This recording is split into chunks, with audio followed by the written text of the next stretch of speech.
Hola, ¿qué tal? Bienvenidos al canal de Reflexiones Personales y quiero compartirles lo que es la contracultura y cómo se relaciona con el MK Ultra, el proyecto jamás pensado de control mental de la población. Antes que nada quiero darte la bienvenida, pedirte que por favor, si no lo estás, te suscribas a este canal. Vamos a subir reflexiones interesantes sobre el pasado, presente y futuro de la civilización humana, cómo lograr que ésta se desarrolle en progreso, ambiente y humanismo. También que te eches una vuelta por el canal y le des like a todos los videos para que estos puedan llegar a más personas. Sin más por el momento, iniciemos. Las imágenes que vas a ver a continuación fueron imágenes tomadas del evento más popular del rock y la contracultura en México, conocido como el Vive Latino, que se lleva a cabo año tras año en la Ciudad de México. Y nada más tienen la intención de darle cierto contenido visual a lo que generalmente es un podcast o un audio.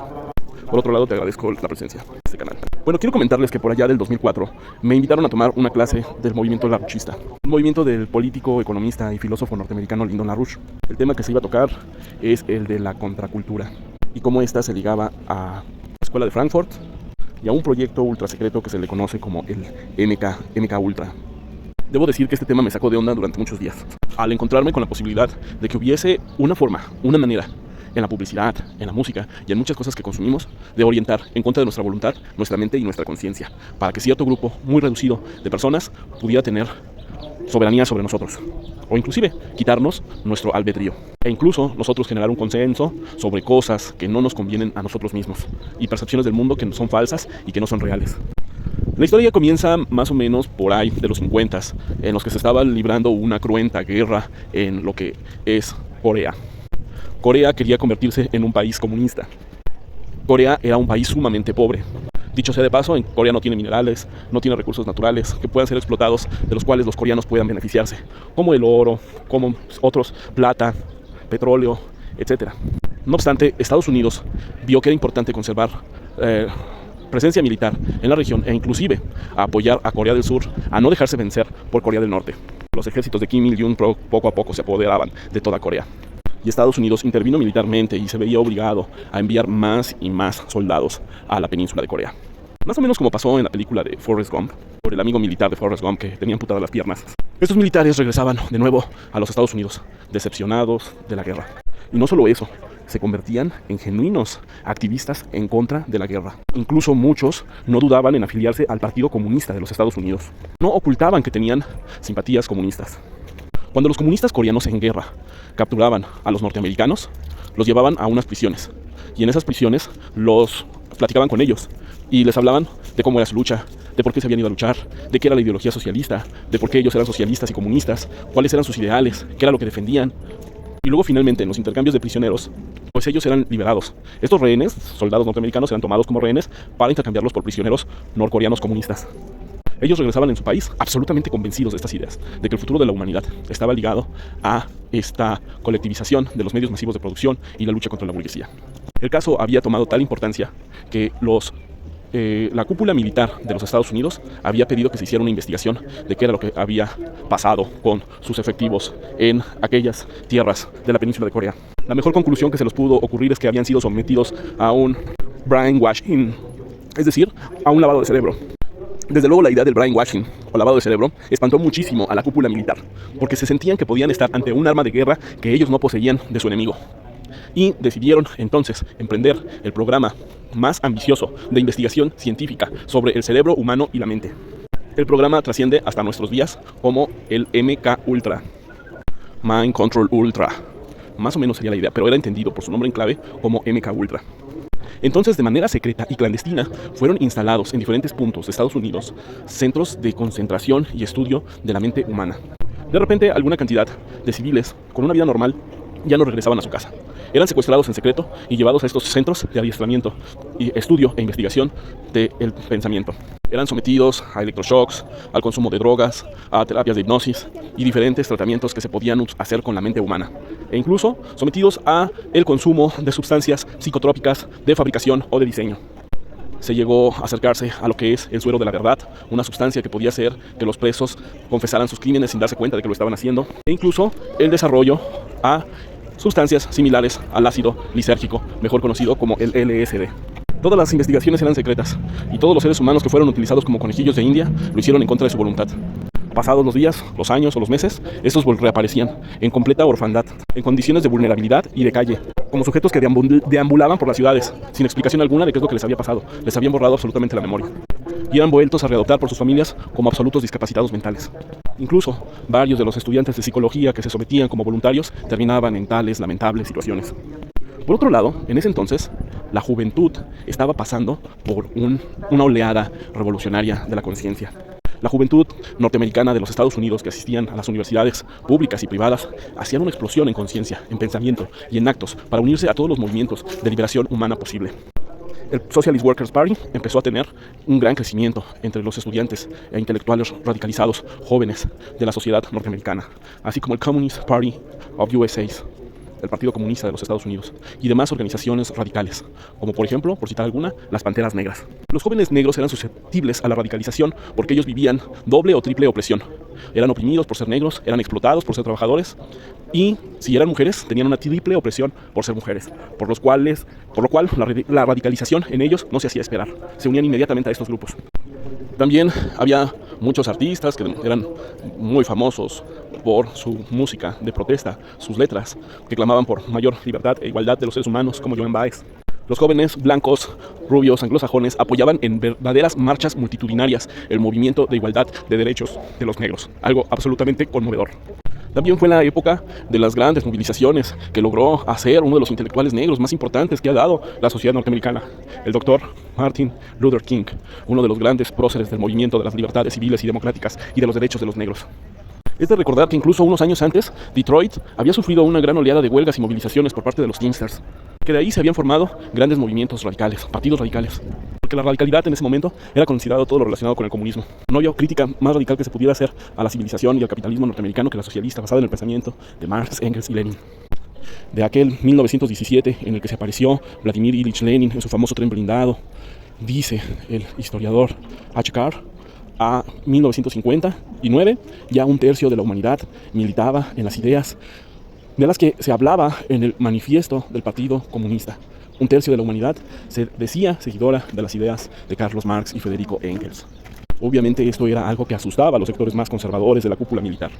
Las medidas que tenían que tomar debían de ser extremas para limitar este avance en la radicalización en la conciencia de la juventud norteamericana.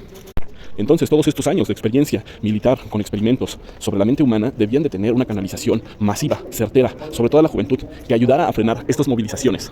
Y es entonces cuando se piensa el movimiento contracultural. Es necesario mencionar que el movimiento contracultural iba un poco aderezado con supercherías de la nueva era y el esoterismo, movimiento tipo era de Acuario. Tiene sus orígenes intelectuales de diseño en la escuela de Frankfurt, la malvada escuela de Frankfurt. Sus intelectuales eran unos verdaderos hijos de Satanás. E incluso Teodor Adorno plantea la contracultura como una forma de dar una lucha contra lo que es el arte clásico. Curiosamente, la contracultura tendría que revestirse como de izquierda, parecer de izquierda, gustarle a los movimientos de izquierda. Tendría que parecer una gran forma de libertad personal, individual. Y qué mejor que utilizar el incentivo de una sexualidad desenfrenada para poder llegar a ser atractivo para las decenas de miles de millones de jóvenes en todo el mundo. Contracultura se resume en sexo, estupefacientes y rock and roll. Hoy en la actualidad no es muy diferente, es sexo, estupefacientes y reggaetón, pero básicamente la idea sigue siendo la misma. Tendría que ser una fórmula demasiado atractiva. Según Teodoro Adorno, deberían de ser canciones que hablaran sobre necrofilia, que fueran de 3 minutos y que se contrapusieran radicalmente al arte clásico.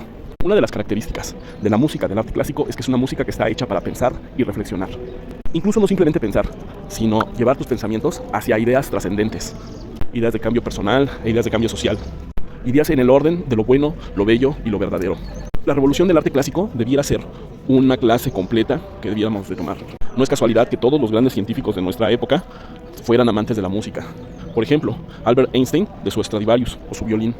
O incluso también se sabe que Max Planck era adicto a la música, a la buena música, la música clásica, la música que eleva y ayuda al pensamiento. Pero la música no clásica, la música contracultural, debe de tener otro propósito. ¿Se acuerdan de estos laboratorios de estudio del control mental? También se enfocaron, junto con algunos antropólogos, a estudiar la música de las comunidades africanas. Música que utilizaban en sus rituales de fertilidad o rituales de apareamiento, con muchos tambores, con sonidos repetitivos.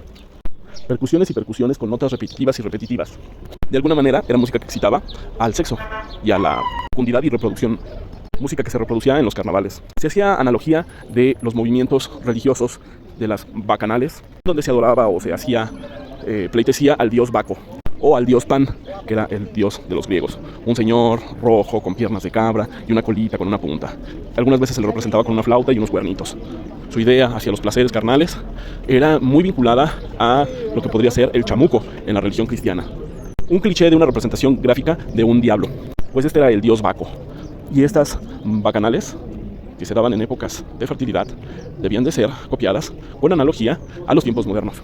Incluso introducir la cultura de los estupefacientes masivamente en los jóvenes. El primer estupefaciente que se introdujo fue el alcohol, a tal manera de que pudiesen perder la conciencia y no solamente destruyendo las mentes de los jóvenes, sino también haciendo una buena cantidad de dinero.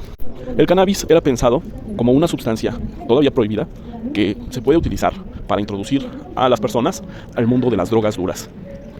La ayahuasca, los hongos alucinógenos abrían la puerta hacia los opioides y otras sustancias de reacciones más perturbadoras, de daños más profundos en la salud.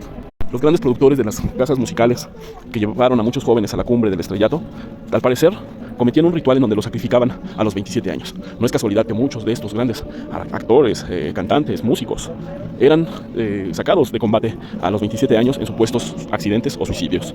Los casos más recordados es el de Jim Morrison, Bob Marley, Jimi Hendrix, Janis Joplin, y la lista sigue y es larga.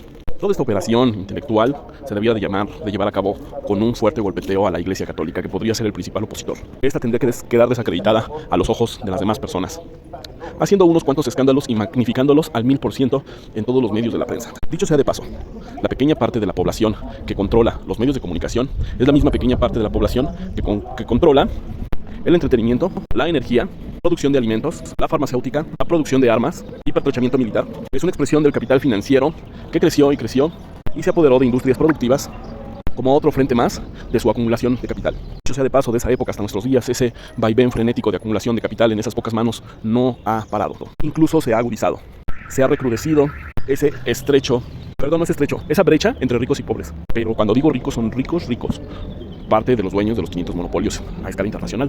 ¿Alguna vez se han preguntado por qué la televisión no se dedica a educar a la gente? ¿Por qué los grandes medios de comunicación y de la información no difunden noticias verdaderas?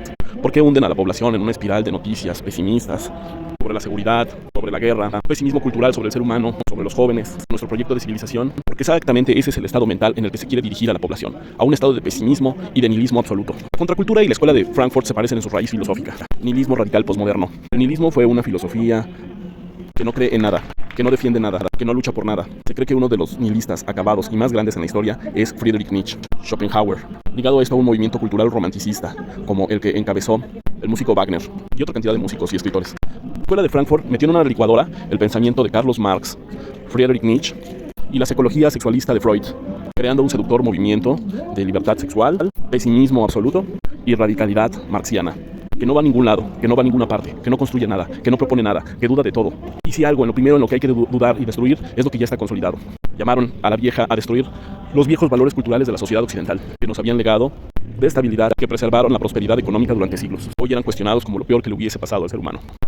Si tú eres una persona que estás en contra de las injusticias, si estás en contra del problema fundamental de la humanidad, el que muchos tengan tan poco y el que tan pocos posean mucho, si te ofendes con las injusticias que ocurren cada día, si tú aspiras a que la comunidad humana viva en paz, en prosperidad, en desarrollo permanente, en armonía con la naturaleza, debes de saber que necesitas un concepto de ser humano. El concepto filosófico universal de ser humano potencialmente creativo fue legado por la civilización judeocristiana al mundo. Se concibía al ser humano como similar al creador. La analogía entre el ser humano y el creador era la creatividad. Nuestra semejanza con el creador es que somos seres creativos. Entonces el concepto filosófico universal de ser humano es el concepto de ser humano potencialmente creativo y además un ser humano potencialmente bueno. También esto se vio reflejado en el arte clásico. Tú analizabas una partitura de arte clásico, te darías cuenta que escasamente se repiten las mismas notas musicales una y otra vez. Por el contrario, las notas musicales tenían gran variabilidad.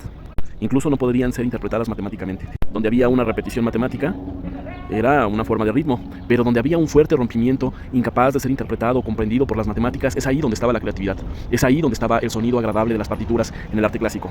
Hoy tal parece que la música no solamente es repetitiva, sino que está enfocada en transmitir mensajes degradantes y pesimistas, como si fuera una colección de lo peor del ser humano. Platón, en la República, creía que la poesía, en ese momento una poesía homérica que hablaba sobre batallas, luchas, por ejemplo la Ilíada y la Odisea, enfermaban la raquítica mente de los jóvenes, que estos debían de saber geometría, es decir, la ciencia más avanzada que se conocía en ese momento.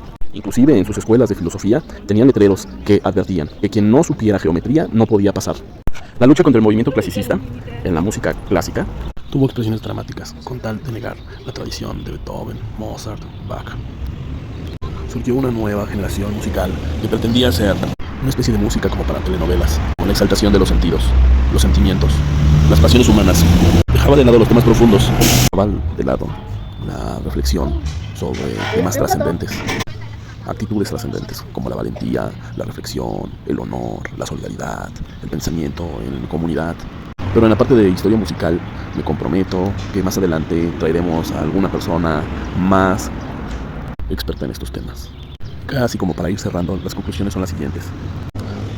De este MK Ultra y esta cosmovisión de la contracultura, que no descartaba la exaltación de lo feo, lo falso, lo malo, en contraposición a lo que nos enseñó la tradición cultural cristiana de exaltación de lo bueno, lo bello y lo verdadero, para que la gente pudiera tener una falsa idea de liberación, de revolución, de ser un poco más libre de la opresión cotidiana, cuando en verdad lo que se vivía con el baile estrambótico de la contracultura y sus ritmos era una fuga total de energía vital en grandes porciones masivas de la población, para que éstas agotaran el excedente energético vital y ya no tuvieran tiempo de protestar, de crear, de ser seres humanos, y se convirtieran de alguna manera en productos ya trabajados de laboratorio e ingeniería social y aceptaran dócilmente toda la agenda de cosas que ya se estaban programando desde entonces. Uno de los enemigos a derrotar era la vieja cultura cristiana muy arraigada en la sociedad.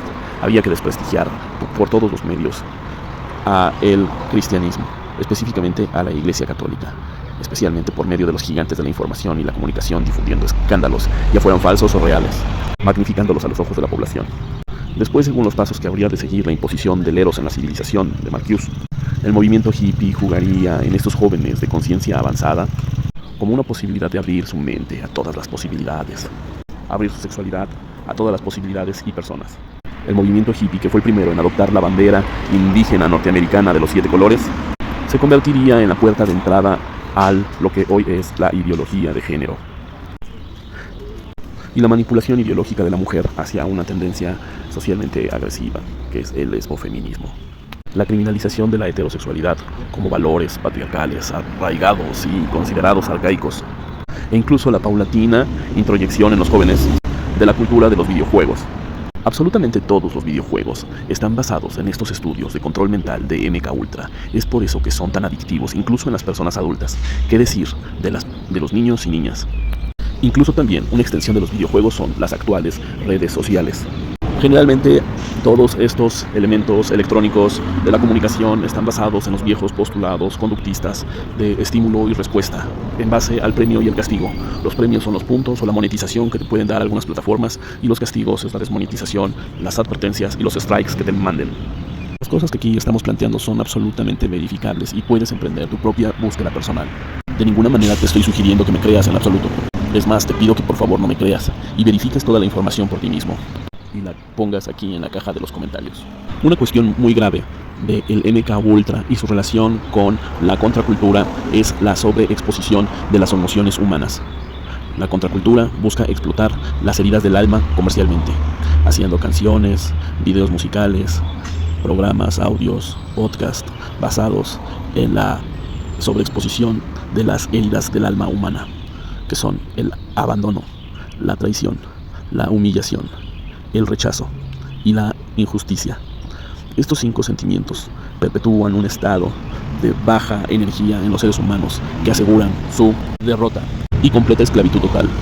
Inclusive aquí personalmente yo te hago la invitación a que te autoconozcas y averigües cuál de estas 5 heridas es tu herida, para que puedas enfrentarla y no estar expuesto a la manipulación de tus emociones y sentimientos. Hoy en día, muchas personas creen que todo lo que propone ideológicamente la contracultura es parte de la revolución, es parte del natural instinto del ser humano de ser libre y luchar contra la opresión que le domina. Pero hay una frase que es muy cierta de Carlos Marx, que dice que la ideología dominante es la ideología de la clase dominante, que se sabe gobernante. Entonces, todos los postulados de rebeldía, libertad extrema, sexualidad desenfrenada, uso de sustancias prohibidas y música y más música no es parte de un programa de la libertad humana para ser más libre, sino todo lo contrario realmente. Llegado a este punto, mis estimados amigos, no quiero perder la oportunidad de invitarlos a nuestra escuela permanente de formación de cuadros. Nuestro método es el siguiente. Primero es en identificar el concepto de ser humano potencialmente creativo, un concepto que, por cierto, es desconocido y todavía no se difunde, lo cual es muy triste porque nosotros somos seres humanos y no sabemos qué significa ser un ser humano. Después, identificar al adversario de este concepto. Posteriormente, identificar la ideología del adversario. Y también identificar cómo el adversario nos gobierna y cuáles son sus fines estratégicos y sus conclusiones tácticas que está realizando en este momento. Muchas de estas cosas es muy difícil abordarlas en estas plataformas debido a que los temas pueden ofender a ciertas personas y también pueden causar algún tipo de sanción por parte de la propia plataforma. Entonces, dejamos la invitación lo más abierta posible para que busquemos un camino de regreso al viejo intelectualismo que le dio gloria a esta civilización. Ya en el pasado nuestra civilización había sufrido descalabros muy profundos y la gente había observado las ruinas de Grecia y Roma y se preguntaron qué es lo que habían hecho, leído o de qué habían hablado los hombres del pasado para poder vivir en semejantes civilizaciones que tuvieron tal esplendor y tal gloria. Cuando el hombre regresó a la revisión de los viejos escritos de estos hombres de estas épocas, es entonces cuando la civilización humana, específicamente quiero referirme en este momento a la europea, vivió un proceso conocido como el Renacimiento dorado florentino. Una nueva época de esplendor en las ciencias, en las artes, en la tecnología, el comercio y la cultura, descubrimiento de nuevas tierras y moralización de las instituciones gobernantes. Es declarar que este proceso no fue completo ni fue perfecto, pero es un ejemplo de que la civilización humana puede seguir viendo hacia adelante cuando se enfoca en estos valores clásicos. ¿Qué significa el concepto de lo clásico? Lo clásico es todo aquello que no pasa de moda jamás. Lo que no pasa de moda jamás son los valores más arraigados del alma humana. La búsqueda de la justicia, la búsqueda de la verdad, la búsqueda de la belleza, la búsqueda permanente de la bondad, la solidaridad, la fraternidad, la amistad, el arte. Hoy pareciera que todos y cada uno de estos valores sonarán arcaicos e innecesarios para este momento. También es cierto que no los podemos conquistar y adquirir en la individualidad de la soledad intelectual del alma humana, sino que este es un proceso siempre colectivo, siempre en grupo. Casi todas las grandes lumbreras de la intelectualidad humana crecieron en grupo, en comunidades de tarea. Y es hoy una de las propuestas que venimos a plantear acá. Hacer equipos de tarea para comprender qué es lo que está sucediendo hoy y qué rumbo vamos a tomar. Equipos de tarea para entender el autoconcepto de ser humano potencialmente creativo. Otro equipo de tarea para comprender lo que es el principio de la oligarquía, específicamente en este momento la que es financiera e internacional. Otro equipo para entender cuál es la ideología de estos grupos oligárquicos, la que ellos tienen y la que nos quieren imponer. Específicamente lo que veníamos hablando hace un momento, el nihilismo radical postmoderno. Otro equipo de tarea para entender cómo es el gobierno actual de las cosas y qué herramientas utilizan. ¿Por qué en el pasado al poder se le decía poder duro? ¿Y por qué en el presente al poder se le dice poder suave? Porque está basado en herramientas más sofisticadas como la elaboración de consensos, los medios de comunicación, la cultura popular o contracultura. Comprender dos de las más grandes mentiras que se nos vienen vendiendo a todos en sociedad. Una de las más grandes mentiras es que el desarrollo de la civilización humana tiene límites y que es urgente ponérselos ya. Y la segunda gran mentira es que el ser humano y el ambiente no pueden convivir juntos durante mucho tiempo a menos de que nosotros adoptemos el camino de reducir el número de nuestra propia población, voluntariamente o involuntariamente. Finalmente, yo dejaría como una conclusión a que no podemos quitar totalmente la contracultura de nuestras vidas y convertirnos en seres extraños y raros que le dan la espalda a todos los hits del momento. Simplemente nos alejaría de nuestros amigos y de nuestras personas queridas, a menos de que sea una decisión absolutamente personal y voluntaria.